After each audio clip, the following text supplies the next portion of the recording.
What you're hearing is Hardie fiber cement siding living up to its reputation as the siding that handles hail impact with ease.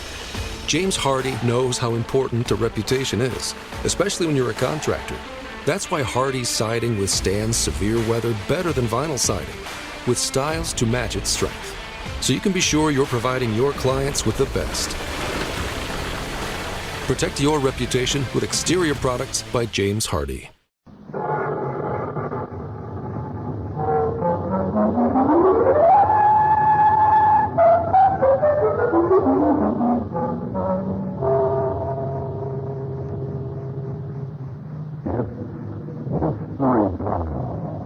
Time now for the best in mystery.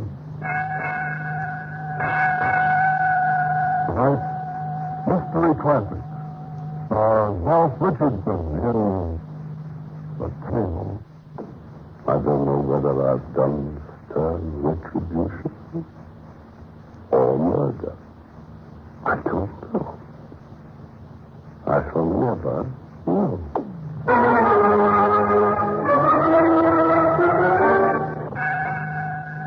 Now, Joseph Conrad's The Tale, starring Ralph Richardson.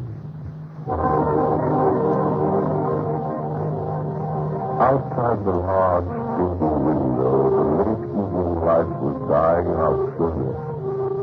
In the long room, the irresistible tide of the light had run into those distant parts of it, with the whispering of our voices, passionately interrupted and passionately ringing, would have dashed the room with the dying light. But I could see only the faint oval of her upturned face, the pale immobility of her hands against the dark of her dress. Oh, we loved each other. Yes, but there was little hope in that love. At last, she turned her head away. Please, you can only hurt ourselves going like this. You know that. Oh, my darling. Tell me something. I don't know what to tell you. Why not tell me a tale? Tale? Yes, why not? Why not? You used to tell your simple and professional tales very well at one time. You had a sort of art. That summer, the days before the war. Oh, really? But now you see the war is going on. It could be a tale not of this world. If you want a tale of the other, the better world, you must call back someone who's already gone there. No, I don't mean that. I mean some other world in the universe, not in heaven. Oh, I'm relieved. But you forget that I've only 5 days leave. Yes. And I've also taken 5 days leave from my duty. I like that word, What word? duty. It is horrible sometimes. That's because you think it matters. But as to this other world, who's going to look for it? And the tale that's in it? You. Huh? Have you, Willie? In that world, then, there was once upon a time a naval commanding officer and a Scandinavian. It was a world of seas and continents and islands. Like the earth. Yes. A war was going on in that world, and many young men in it, mostly in wardrooms and messes, used to say to each other, "Bad war, but it's better than no war at all." That sounds flippant, doesn't it? Yes. Let's get back to our commanding officer, who, of course, commanded the ship, a warship. But he used to be sent out with her along certain coasts to see what he could see, just that. Sometimes he had some preliminary information to help him, and sometimes he hadn't. But in the early days of the war, the ship was sailing in northern waters, steaming along her beat in sight of a rocky, dangerous coast that stood out intensely black like an Indian ink drawing on gray paper.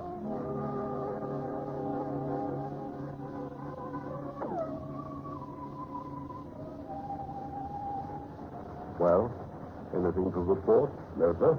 Not so much as a fishing boat. Nothing stirring on shore there. The coast absolutely deserted. Well, never mind about the coast. It's the sea we're interested in. You know what used to amaze me? Was the way that the war never seemed to change. Just the same expanse of water, neither more friendly nor more hostile. It is possible to believe that that same horizon is now become one great circular ambush. It is until you see a ship blow up all of a sudden and flop under almost before you know what's happened to it. You know, in some ways, one almost envies the soldiers. At the end... Look, sir. Out there, ahead, on the starboard bow. Quick, man. Hard aport. It may be a mine.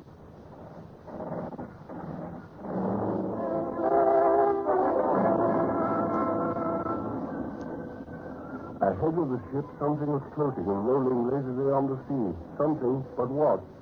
The ship's course was altered to pass the object close. It was necessary to have a good look at it, to see what one could see, close, but without touching it. It was not advisable to come in contact with objects of any form floating carelessly about. Small wreckage, perhaps. But there shouldn't be any wreckage here. No. The last reported torpedoes were a long way westward. But one never knows. There may have been others that weren't reported, gone with all hands. Yes. Seems to be a battle. Here, have a look through the glasses, sir. Uh-huh. Yes. Pretty obvious proof of what we suspected all along. But certain neutrals round here haven't been quite so neutral as they should have been. U-boats? Yes. Replenishing the stores of U-boats. Somewhere not so very far off, either. Yes, but why leave the evidence lying about like it? Why, indeed. Almost looks as though it had been done on purpose. But what on earth for? More probably it was an oversight. Well, it's proof of what we were pretty certain of before. And plain, too. And much good it'll do us. The parties are miles away. The U-boat ready to kill him. And the noble neutral sitting away to the eastward, ready with a pack of lies. Yeah. Well, they won't have to lie very much. Fellows like that, unless caught in the act, are pretty safe. Yeah. I suppose they can afford to chuckle. They probably don't even care a rap for the bit of evidence left behind. It's a game where practice makes you bold and successful, too. Yes, well, perhaps this will be once too often. The fog's coming up again. A solid white wall of it.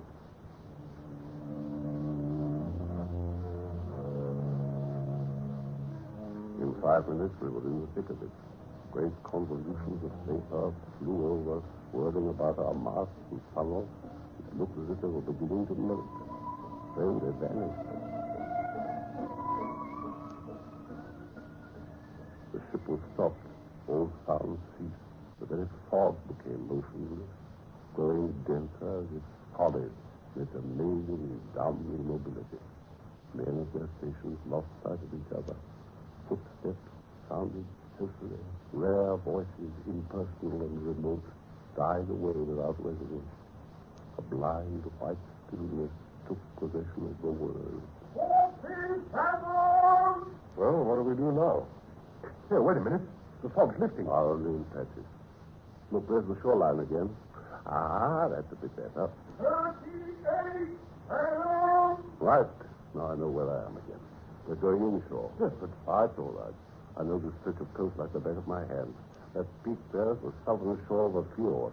We're going to ease round into it and sit tight till the weather mends. There's plenty of sea room and we can drop anchor. Keep the legsmen stinging out.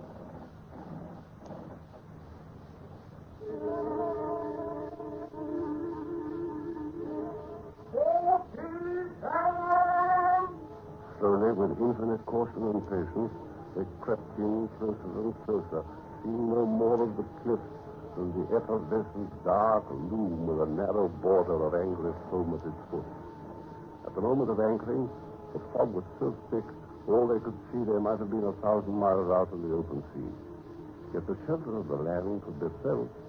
There was a peculiar quality in the stillness of the air, very faint, very elusive. The wash of the ripple against the encircling land reached their ears with mysterious, sudden pause.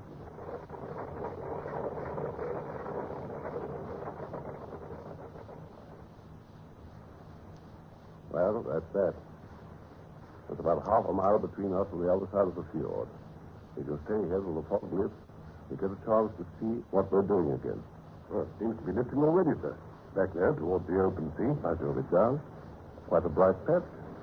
Here, wait a minute. What's that? Give me the glasses. I could almost swear. Well, you'd be right then. There's another ship out there, lying at anchor. But hang it. It's a wonder we didn't run slap into her when we came in. Yes, it certainly is. But why didn't she make herself known? Rung her bell. She must have heard us coming in. We came in pretty quietly, admittedly, but they must have heard our leadsman at least. We couldn't have passed him more than 50 yards off. Quite what you might call a close shave. We never heard a sound from her. Fellows on board must have been holding their breath. I rather think that's what they were doing. Had we better take a look at them, sir? I think we better had. At first, I supposed she was just a coaster standing to. I'm not so sure the more I think about it. In fact, I'm not at all sure. Laura Bolton sent a boarding party across to her. I want to know a little more about that ship. All right, sir.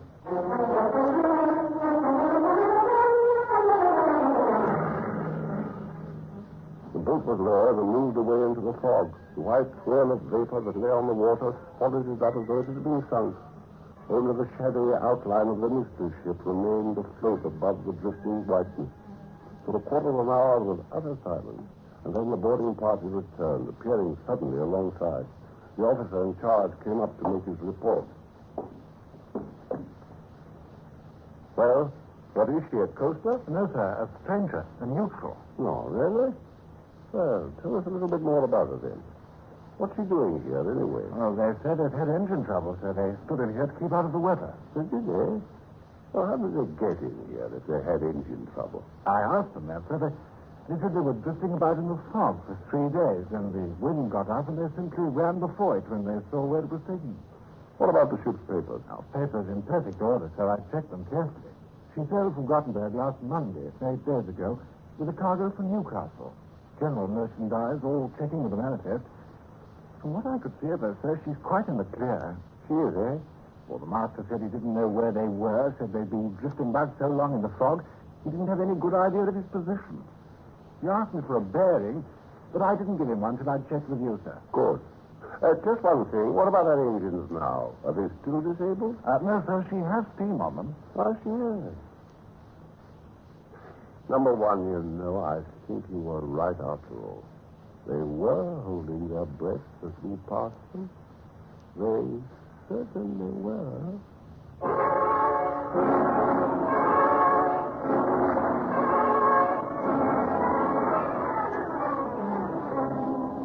I tell you, number one, I don't like it. I don't like it one little bit. Somewhere around here, we know very well a German U-boat has been restocked, probably by a neutral vessel. Here in this fjord, we find a neutral vessel hiding away in the fog. But her story was perfectly plausible, sir. Just a little bit too plausible to my mind. What did you make of the crew, Johnson? Oh, the usual lot, sir. The engineers, quite typical, I should say. Very full of the way they repaired their engines. The mate a bit sturdy, perhaps. Not much English. The master, rather an impressive sort of a fellow in his way. Typically Scandinavian. Civil enough, but appeared to have been drinking. Seemed to be recovering from a regular bout of it. Oh, did he? What instructions did you give him? Oh, I told him I couldn't give him permission to proceed, sir. He said he wouldn't dare to move his ship her own length out in a fog like this, permission or no permission. I left a man on board all the same. Quite right. Well, keep an eye on her as much as you can with all this fog about, and keep your ears open. Aye, sir. I don't know. Maybe I'm a bit too suspicious, but I can't help feeling that this very plausible ship may very well have been the one that had a rendezvous with that U-boat out there. But you could never prove it, sir. Well, I don't know. I want to have a look at it myself. But from the report you've had, I'm afraid you couldn't even make a case for reasonable suspicion, sir. Could you? I'll go on board all the same. Must another boarding party. All right, sir.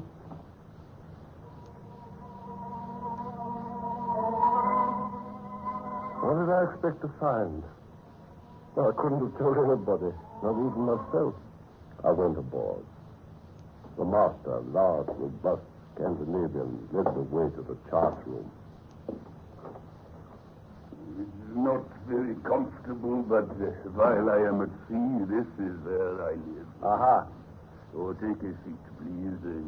What can I do for you? Oh, it's nothing. It's merely a routine check. Your papers appear to be in order. No, of course. If it had not been for trouble with the engines, we would have been in England, in Newcastle. Instead of which? So we are here. Aha. No, what I mean is, I don't know where we are. We leave Göteborg last Monday, last week. On Tuesday, I am somewhere south of here, and my engines break down. We drift into fog, I don't know where, and the wind gets up and we put in here. Since then, there has been nothing but fog again. Aha. So you've been anchored here all that time? Yeah, that's right, 4 days. So isn't it enough to drive a man out of his mind? Well, and it's like this. This ship is my own. Your officer has seen the papers. She isn't much, as you can see for yourself. Just an old cargo boat. Just a bare living for my family. Those are their pictures up there. Yes, you'll be making a fortune for your family with this old ship before you finish. Please. I mean, out of the war. Ah, yes. Out of the war. Well, but of that, you wouldn't be angry about it, would you? Oh, you are too much of a gentleman. We didn't bring this war on you. No, I suppose you didn't. Well, and suppose we sat down and cried. What good would that be? Well, let those cry who made all the trouble. No, time is money, you say in English. Well, this time is money. Oh, yes, it is money, all right. Well, I'm glad you're satisfied. Well, I suppose you've made it perfectly clear that the war is not your fault and why you're here. Your logbook confirms that very minutely. Of course, a logbook may be cooked. Please. I say a logbook may be cooked, faked, used as an alibi. Nothing easier. Oh. But you can't suspect me of anything. My cargo is made out for an English port in Newcastle. True. Well, then how can you suspect me? And what is it you suspect me of doing? Well, I haven't said that I do suspect you. What makes you think I might? But what you said about the logbook. Well, I find you lying here with steam up, hiding in the fog. But my engines have been repaired, so at last I can get steam up again. Why didn't you make yourself known when you heard us coming into the field? I was in this chat room. I hear nothing at all.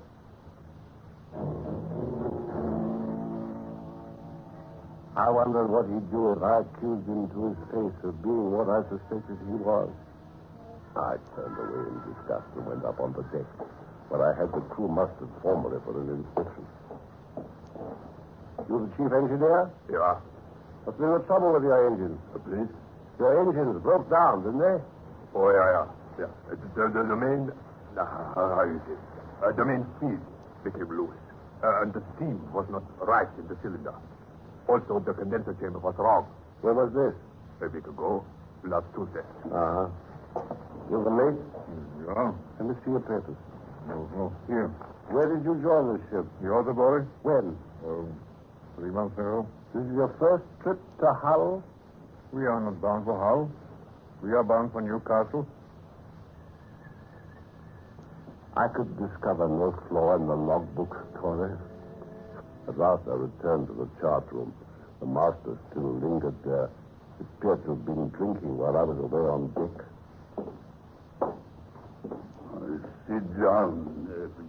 I dare say you're wondering of my proceedings, though I'm not detaining you, am I? I mean, you wouldn't care to move in this fog? I don't know where I am. Earlier today, I saw something out there that makes me suspect that not so very long since a U-boat was contacted and restocked. Perhaps by a neutral vessel. Oh, I see. But you only suspect that. You have no proof. Oh, well, perhaps not. But I also have my information. That's why I happen to be here at all. Shooting's too good for people that conceive neutrality in that sort of manner. Oh, yes, perhaps. No, there's no perhaps about it. No, you are right. But what about the tempters? We better kill off that lot. Have you ever seen a poor man on one side and a bag of gold on the other? Oh, of course, I couldn't be tempted. I haven't nerves for it. Oh, I tell you, it is nodding to me. I just talk openly for once. Yes, I'm listening to you. Well, now that I know you have no suspicions, I talk. You don't know what a poor man is. I do. I'm poor myself. This old ship isn't much, and she's mortgaged to bear living no more. Well, of course, I wouldn't have the nerve, but a man who has the nerve, the stuff he takes aboard looks like other cargo packages, barrels, tins, copper tubes, whatnot. He doesn't see it working. It isn't real to him, but he sees the gold. That's real. Oh, of course, nothing would induce me. I suffer from an internal disease. I would go crazy with anxiety or take to drink or something. No, the risk is too great. It would be ruin. It will be death. Well, it is nothing to me. I am not one of those. No, of course not. Well, I'm going to carry you fellows off this coast at once, all of you. Now, begin with you. You must leave in half an hour. Well, leaving this fog? Yes, you'll have to go in this fog. But I don't know where I am. I tell you, 3 days I drifted lost in the fog. Uh-huh. So you do know how to get out, don't you? Well, I'm giving you your course. You steer south by east, half east, for about 4 miles, then you'll be clear to hold to the westward to your port. The weather will clear up before very long. But please, in weather like this, I tell you, I haven't the nerve to do it. I'm ordering you to do it. Unless you want me. No, I tell you, I have had enough of this. Bored. Yeah. You'll leave within the next half hour. You steam, and I've given you your course. But please, I do not know where I am. I've given you your course. Very well, sir. I have no choice.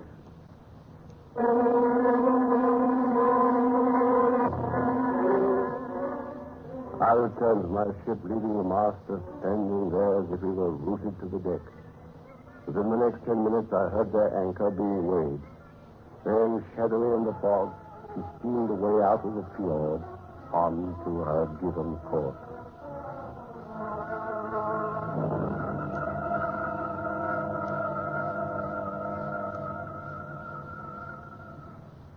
Well, my dear, that's the end of the tale. In fact, you let him go. Now listen. That course would lead the ship straight onto the rocks beyond the mouth of the fjord. He steamed out, he ran into them, and went down.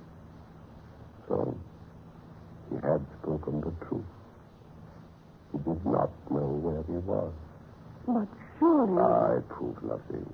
Nothing either way. It may have been the only truth in all the story. Yes.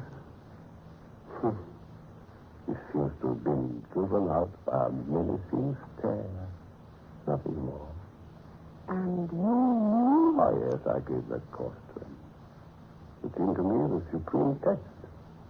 I believe... No, I don't believe. I don't know. At the time, I was certain.